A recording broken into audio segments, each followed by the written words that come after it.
नमस्कार प्यारे दोस्तों, ધોરણ 11 ફિઝિક્સ સુરેખ પથ પર ગતિ એવો આપણો ચેપ્ટર ચાલી રહ્યું છે.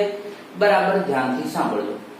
ઓકે, તો લાસ્ટ લેક્ચરમાં આપણે ઢાળની વાત કરેલી. ઢાળ એટલે શું અને ઢાળ કઈ રીતે શોધાય એટલી જ વાત કરેલી. ત્યાંથી આપણે કન્ટિન્યુ કરીએ.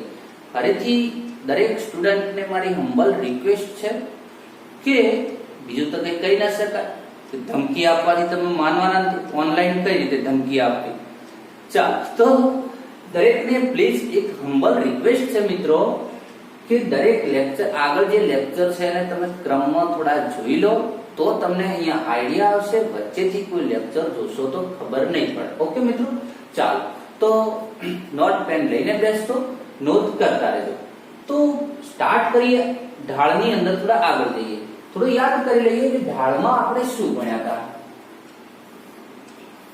તો કે આ આલેખ હોય, આ આલેખનો ઢાળ એટલે x અક્ષ સાથેનું નમન હોય. એ જેટલું નમન, જેટલો ખૂણો વધારે એટલો ઢાળ વધારે, જેટલું નમન ઓછું એટલો એનો ઢાળ ઓછો. આ વાત ક્લિયર કરી દી. એ ઢાળ શોધવું કઈ રીતે? તો કે ઢાળ બરાબર y2 બે કોઈ પણ બિંદુ લઈ લેવાના, y2 y1 upon x2 x1. પણ આવા બિંદુને યામ આપ્યા ન હોય તો લાસ્ટ લેક્ચરમાં જે વાત થઈ ગઈ રિવિઝન કરું તો બીજું એક સૂત્ર હતું, ઢાળને m વડે દર્શાવતા હતા. તો કે ઢાળ બરાબર tan θ. આ જો તમને ખૂણો આપી દીધો હોય તો આ રીતે આપણી જોડે ઢાળના સૂત્રો હતા. ઓકે, હવે ઢાળમાં આગળ જઈએ. ભાઈ ઢાળ શોધવાનો ફાયદો શું? તો ઢાળ કંઈક આપે છે આપણને. ઢાળ કંઈક આપે છે. શું આપે? ધ્યાનથી સાંભળજો.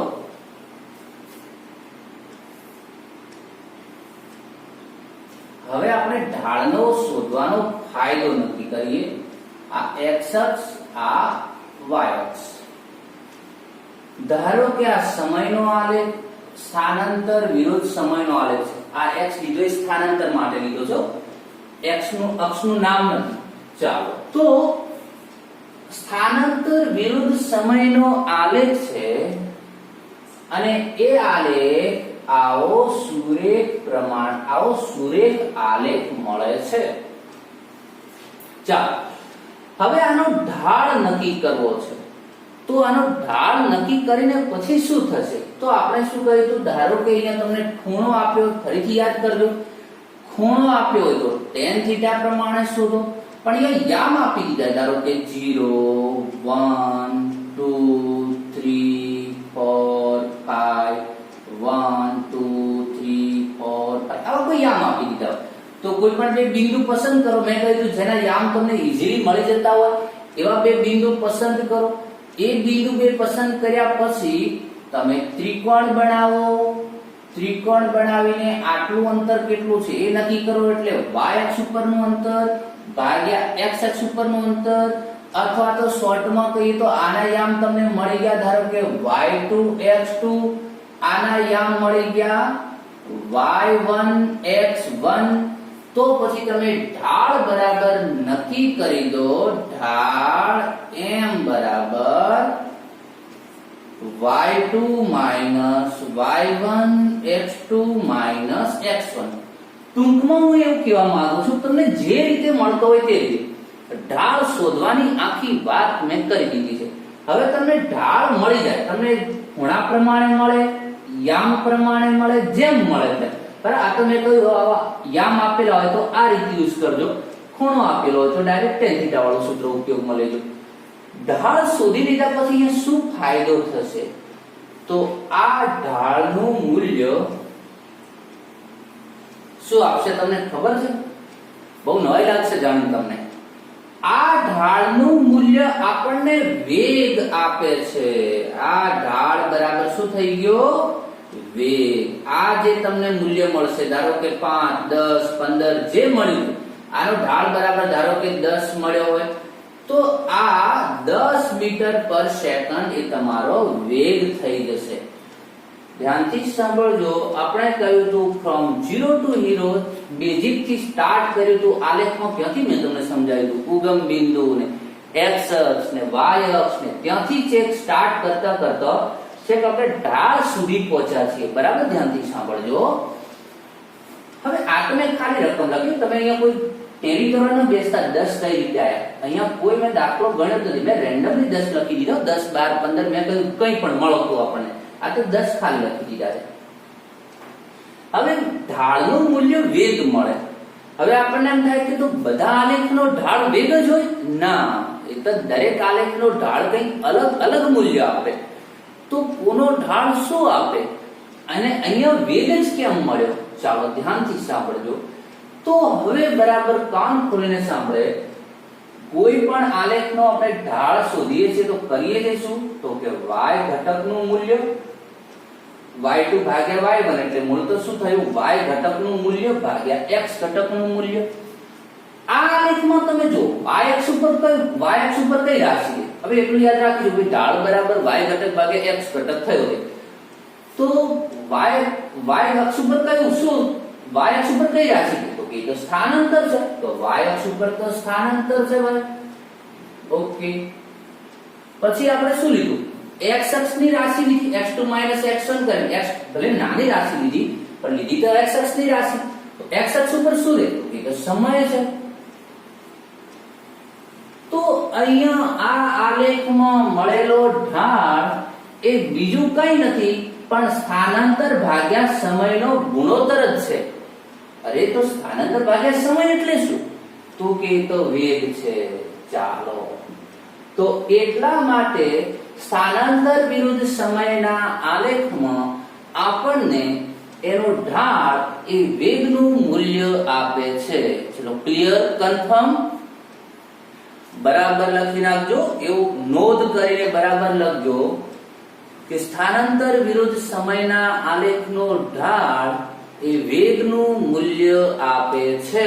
બરાબર ધ્યાનથી સાંભળો. પણ એ મળે છે કઈ રીતે મેં તમને સમજાવ્યું થોડું, કારણ કે કોન્સેપ્ટ બહુ મહત્વનો છે. ખાલી ગોખી નાખે સ્થાનાંતર વિરુદ્ધ સમયના આલેખનો ઢાળ વેગ આપે છે, તો જ્યારે તમારો બીજો કોઈ આલેખ આવશે ત્યારે તમે ફસાઈ જશો ભાઈ. કારણ કે તમને ખબર નહીં પડે તો ગોખી નાખશો. હવે તમને આ રીતે ખબર પડે કે કોઈ પણ આલેખનો ઢાળ એ કઈ રાશિ આપશે? તો કે y ઢાળ બરાબર y ઘટક ભાગ્યા x ઘટક. y અક્ષની રાશિ ભાગ્યા x અક્ષની રાશિનો ગુણોત્તર કરો, એ જેનું સૂત્ર બનતું હોય એ રાશિ આપણને મળશે. ઓકે, ચલો એક વાત કન્ફર્મ થઈ ગઈ કે સ્થાનાંતર વિરુદ્ધ સમયના આલેખનો ઢાળ વેગ આપે છે. હવે પાછો પ્રશ્ન થાય, સર કયો વેગ આપે છે? વેગ બે છે, એક સરેરાશ છે, એક તત્કાલીન છે. આમાંથી કયો વેગ મળશે? તો એ પાછું ચેક કરવું પડે. તો સુરેખ આલેખ હોય, સુરેખ આલેખ. એક તો વાત સાંભળી લેજો, તમે જે બે બિંદુના યામ લો છો ને, તમે જે બે બિંદુના, તો અહીંયાથી તમે એક આ સમય એક બિંદુ લીધું અને એક બીજું તમે આ સમય બિંદુ લીધું, તો તમને હાલ જે વેગ મળ્યો એ આટલા સમયની વચ્ચેનો સરેરાશ વેગ મળ્યો. ધ્યાનથી સાંભળજો, અહીંયા જે તમને વેગ મળશે એ તમે જે બે બિંદુ લો છો, સૂત્ર નક્કી કરવા એ સૂત્રમાં તમે બે બિંદુ લો છો અને એ બિંદુના યામ લઈ અને તમે વેગ નક્કી અહીંયા ઢાળ નક્કી કર્યો, તો એ બે બિંદુ જે સમયની વચ્ચે આવતું હોય એટલા સમયની વચ્ચેનો સરેરાશ વેગ મળે. ખ્યાલ આવ્યો કે ના આવ્યો? તો સર અમે તો આટલો મોટો ત્રિકોણ અહીંયા બિંદુ લીધો, અહીંયા એક બિંદુ લીધો હોત ને એક અહીંયા લીધો હોત તો તમને આટલા સમયનો સરેરાશ વેગ મળતો. ખબર પડી કે ના પડી?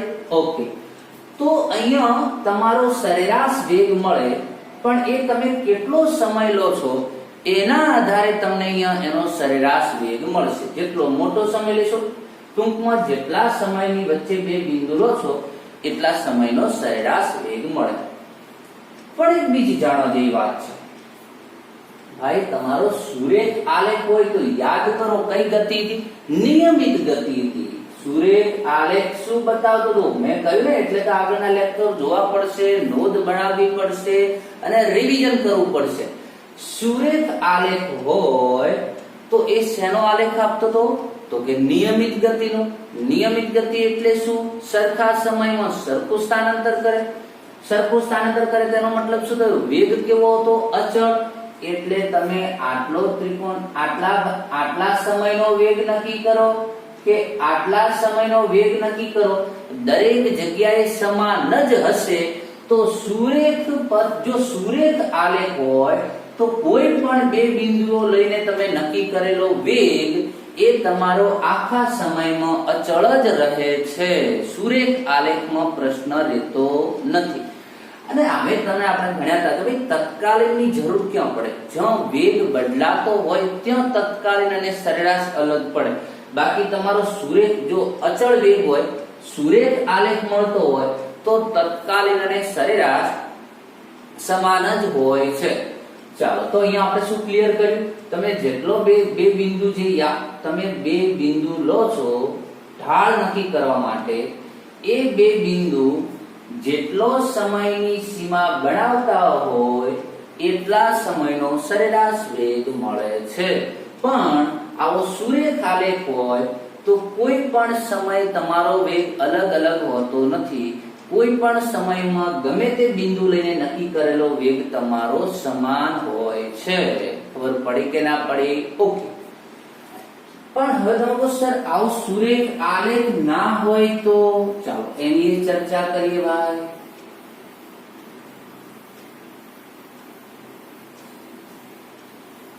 મિત્રો મેં ઉદાહરણ નંબર 1 તમને સોલ્વ કરવાનું કહ્યું હતું ભાઈ. ચાલો આવો આલેખ મળ્યો.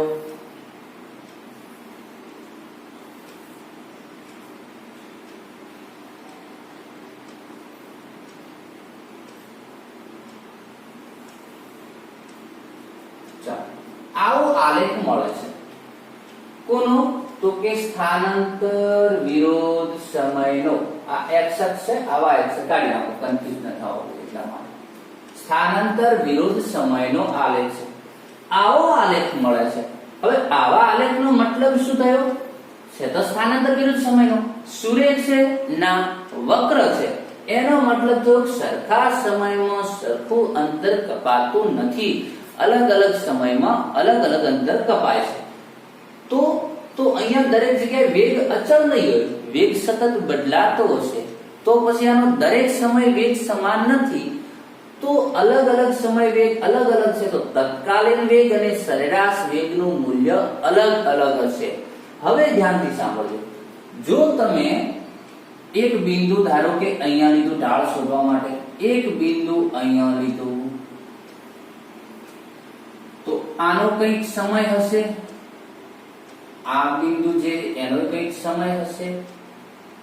તો આ બે બિંદુ લઈને તમે y2 y1 x2 x1 કરી ઢાળ નક્કી કરશો તો એ ઢાળ એ તમને આટલા સમયનો સરેરાશ વેગ આપશે. પણ તમે કહો સર અમારે તો હજુ અહીંયા વચ્ચે, હા ચાલો થોડું ધ્યાનથી સાંભળજો, થોડું ડીપમાં જઈએ. હવે આટલા સમયનો થોડો બિંદુ લીધા હોત તો મને આટલા સમયનો સરેરાશ વેગ મળશે. તો હવે આટલા સમયનો મળશે. પહેલા મને આટલા સમયનો સરેરાશ વેગ મળતો હતો, મને આટલા સમયનો સરેરાશ વેગ મળશે. તો જેટલા બિંદુઓ નજીક લઈને હું ઢાળ શોધીશ એટલો મને એટલા નાના સમયનો સરેરાશ વેગ મળતો જશે. પણ તમે કહો સર મારે તો અહીંયા તત્કાલીન વેગ નક્કી કરવો છે. ભાઈ ચાલો મારે બે સમય વચ્ચેનો નથી જોઈતો. આટલા જ સમય મારો કેટલો ભાઈ વેગ હતો? તો હવે ધ્યાનથી સાંભળજો. મેં કહ્યું કે વક્ર આલેખમાં પણ સરેરાશ વેગ મળે છે, પણ તત્કાલીન અને સરેરાશ બે અલગ અલગ હોય છે. તો તમે કોઈ પણ જગ્યાએ બે બિંદુ લઈને જો તમે નક્કી કરશો વેગ તો તમને સરેરાશ વેગ મળશે. પણ તમારે ધારો કે તત્કાલીન વેગ નક્કી કરવો છે તો જે સમય તત્કાલીન વેગ નક્કી કરવો હોય તો એ સમય આગળ, ધારો કે આ સમય તમારે તત્કાલીન વેગ નક્કી કરવો છે તો એ સમય આગળ એક બિંદુ મૂકો. ક્યાં? આલેખ ઉપર. પછી એ બિંદુમાંથી સ્પર્શક દોરો. ચાલો શું દોરી દીધો? સ્પર્શક દોરી દીધો. સ્પર્શકમાં તો ખ્યાલ છે ને ભાઈ, છેદ તો ના હોય, ખાલી બિંદુને ટચ જ થતો હોય. સ્પર્શક દોરવાનો અને સ્પર્શક દોરીને એ સ્પર્શકનો જ ઢાળ શોધવાનો. સ્પર્શકનો ઢાળ શોધવો એટલે આગળના એક્ઝામ્પલમાં જેમ સુરેખ આલેખનો દોર્યો એ રીતે કોઈ પણ જગ્યાએ બે બિંદુ, એક બિંદુ તે છે, બીજું બિંદુ ગમે ત્યાં લઈ લો, અથવા તમને ખૂણો મળતો તો ખૂણા પ્રમાણે શોધી લો. ટૂંકમાં આગળની આકૃતિમાં આપણે જેમ સુરેખ આલેખનો ઢાળ નક્કી કર્યો તો કોઈ પણનો સ્પર્શક તો શું હોવાનો? સુરેખ હોવાનો. તો એનો ઢાળ તો હવે ઢાળ નક્કી કરવાની રીત તો એની જ રહી ભાઈ. તો કેવા એ માંગુ છું કે વક્ર આલેખ, તો ફરીથી આપણે રિપીટ કરીએ, વક્ર આલેખમાં સરેરાશ વેગ તત્કાલીન વેગ સમાન હોતા નથી. તો તમે કોઈ પણ બે બિંદુ આલેખ ઉપર લઈ તમે વેગ નક્કી કરશો તો તમને એ વેગ એ સરેરાશ મળવાનો છે. એક આ વાત. ત્યારબાદ આપણે કહ્યું કે તત્કાલીન વેગ નક્કી કરવો હોય તો જે બિંદુએ જે સમય તત્કાલીન વેગ નક્કી કરવો હોય એ સમય આલેખ ઉપર તમે બિંદુ લો, એ બિંદુને સ્પર્શતો સ્પર્શક દોરો અને એ સ્પર્શકનો ઢાળ નક્કી કરો. એ ઢાળ તમને શું આપશે ભાઈ? એ જ સમયનો તત્કાલીન વેગ આપશે. ખબર પડે કે ના પડે? ઓકે, ચાલો. તો આ વાત થઈ આપણા સરેરાશ વેગ અને તત્કાલીન વેગ. પણ શેની મદદથી? આલેખની મદદથી. બહુ ઇમ્પોર્ટન્ટ ટોપિક હતો. અને બીજું તો તમે એ રીતે નક્કી કરી દેશો કે સ્થાનાંતર વિરુદ્ધ સમયના આલેખનો ઢાળ એ વેગ આપે છે. કેમ વેગ આપે છે એનો મેં તમને આખો કોન્સેપ્ટ વાઇઝ કહ્યું કે કોઈ પણ આલેખનો ઢાળ તમને શેનું મૂલ્ય આપે છે એ તમારે y અક્ષની રાશિ ભાગ્યા x અક્ષની રાશિ તમે ચેક કરો એટલે તમને ખબર પડી જશે. ઓકે, હવે મેં તમને એક્ઝામ્પલ નંબર 1 સોલ્વ કરવા આપ્યું હતું. એવી રીતે મિત્રો એક્ઝામ્પલ નંબર 2 પણ છે, પણ એ હું તમને સોલ્વ અહીંયા થોડી હિન્ટ આપી દઉં છું. તમને કદાચ આ ટાઈપનું કંઈક આપ્યું છે, મને રકમ એક્ઝેક્ટ યાદ નથી, પણ કંઈક એક્ઝામ્પલ 2, ચલો નેક્સ્ટ લેક્ચરમાં હું રકમ જ લેતો આવીશ તો તમને કહીશ કે એક્ઝામ્પલ 2 કઈ રીતે તમારે સોલ્વ કરવાનો છે. પણ ટ્રાય કરજો. કદાચ એક કામ કરીએ, નેક્સ્ટ લેક્ચરમાં હું તમને આખો એક્ઝામ્પલ સોલ્વ કરાવીને જવાબ આપીશ, પણ તમારે એક્ઝામ્પલ નંબર 2 સોલ્વ કરવાનો છે. ઉદાહરણ નંબર 2 કેમ સોલ્વ કરવાનો છે? તો આ ટાઈપનો છે. એનો સેમ એવો એક્ઝામ્પલ ગણી ગયો. હું એમને કામ નથી આપતો. જોજો તમે, હું પ્રેક્ટિસ કરાવીને કામ આપું તો એવો જ એક્ઝામ્પલ મેં સોલ્વ કરી દીધો છે. હવે એવો એક્ઝામ્પલ હું તમને સોલ્વ કરવા માટે આપું છું. આ થોડું ધ્યાનમાં રાખજો. તો ત્યાં તમને આવું કંઈક આપી દીધું છે, સ્થાનાંતરનું સૂત્ર આપી દીધું છે. ધારો કે at² + bt આવું કંઈક સૂત્ર આપ્યું છે. ટૂંકમાં a ની b ની પણ કિંમત આપી જ છે. તો ટૂંકમાં આવું સ્થાનાંતર થઈ જાય છે. એના જેવી બેઠી રકમ ન હોય, પણ હું તમને સમજાવું. ધારો કે 16t² + 5t. હવે તમને આના ઉપરથી એમ કહ્યું હોય આટલા સમય વેગ નક્કી કરો, વિકલન કરી નથી નક્કી કરી શકતા? કરી શકો છો. સરેરાશ કયું હોય તો જે બે સમયનો સરેરાશ કયો હોય, બે સમયનો શું શોધતા હતા? સ્થાનાંતર ભાગ્યા સમય. આખો એવો એક્ઝામ્પલ આપણે આગળના લેક્ચરોમાં કરી દીધેલો છે. તો ઉદાહરણ નંબર 1 તમે કરી દીધું છે, બહુ સિમ્પલ હતું. અને ઉદાહરણ નંબર 2 પણ કરવાનું છે. પણ ઉદાહરણ નંબર 2 નો નેક્સ્ટ લેક્ચરમાં અહીંયા તમને ગણીને આન્સર આપીશ, પણ સ્પીડથી આપીશ. તમે ટેલી કરી લેજો, જાતે કામ કરજો. તો આમ તો આજે એક્ઝામ્પલ નંબર 2 કરવો તો મારી જોડે હાલ બુક નથી અને રકમ મને પરફેક્ટ યાદ નથી, એટલે આપણે નેક્સ્ટ લેક્ચરમાં કરીશું. ઓકે, તો આજની વાર્તાને આટલે સ્ટોપ કરીએ મિત્રો. મળીએ નેક્સ્ટ લેક્ચરમાં.